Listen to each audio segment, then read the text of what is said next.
Sweet Audible मीठी मीठी कहानियों की खजाना। अब कहानी अपने सबसे रहस्यमयी और चौंकाने वाले मोड़ पर पहुंच चुकी है, जहां छिपे हुए चेहरे और दफन अतीत सामने आएंगे। अनाया राठी का असली परिचय क्या है? विवेक की मौत एक प्री प्लान्ड मर्डर है या एक्सीडेंटल?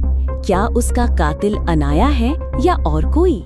ये जानने के लिए सुनिए हनीमून हिल्टन एपिसोड 4, अनाया की असली पहचान।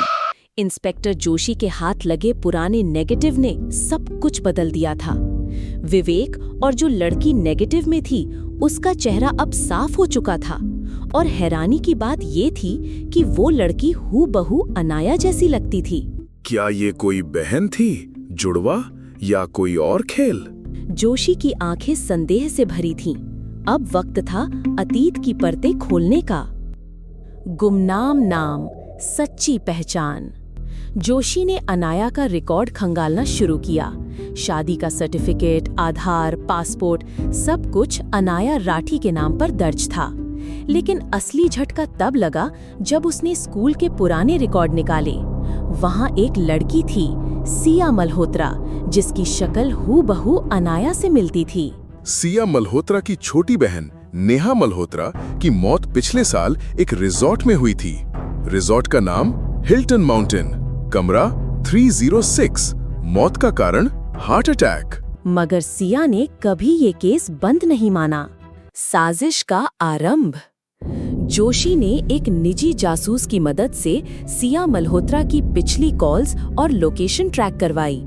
पिछले 6 महीने से वो अपना नाम बदलकर अनाया बन चुकी थी, फर्जी दस्तावेज बनवा चुकी थी और विवेक से शादी करने के लिए धीरे धीरे उसकी जिंदगी में दाखिल हुई थी।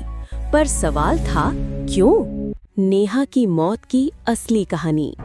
1 साल पहले नेहा मल्होत्रा और उसका पति विवेक हनीमून के लिए इसी रिजॉर्ट में आए थे। नेहा ने अपनी बहन सिया को फोन पर कहा था, वो अब बदल गया है सिया, वो मुझे अकेले में डरा रहा है, मुझे लगता है कुछ बुरा होने वाला है। 2 दिन बाद नेहा की मौत हो गई।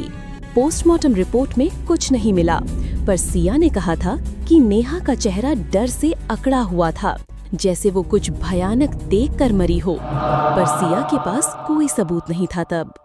अब सिया क्यों बनी अनाया? सिया ने नेहा की मौत के बाद मानसिक इलाज के बहाने खुद को छुपाया। उसने विवेक के बारे में सब कुछ जाना, उसके ऑफिस, उसका रूटीन, उसकी आदतें।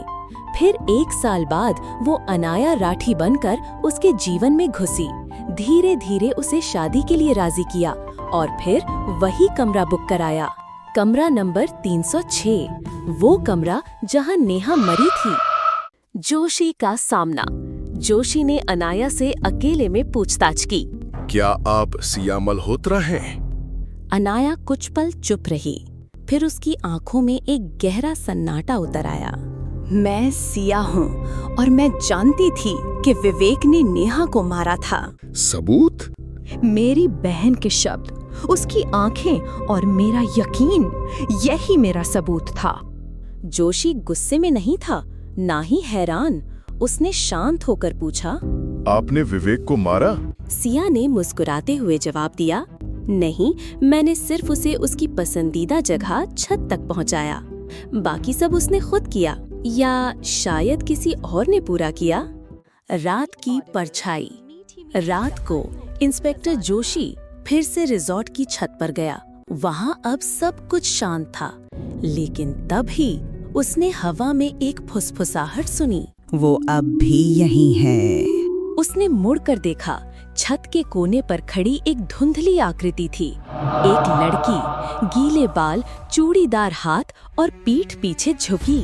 वो धीरे धीरे हवा में घुल गई। जोशी की उंगलियां ठंडी पड़ गईं।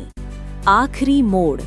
सिया अब पुलिस कस्टडी में है, लेकिन उस पर कोई ठोस आरोप नहीं लगाया जा सका। मीडिया उसे विजिलांटे वाइफ कह रहा है, पर इंस्पेक्टर जोशी अब भी सोच रहा है, क्या ये सिर्फ बदला था या कुछ और? क्या नेहा सच में मर चुकी है या उसकी आत्मा अब भी किसी को ढूंढ रही है? सिया मल्होत्रा अनाया बनकर क्या साजिश रची थी? वो कानून से बच पाएगा या उसको मिलेगी सजा? क्या ये अंत है या कहानी अब एक नया मोड़ पर? ये जानने के लिए सुनिए एपिसोड 5।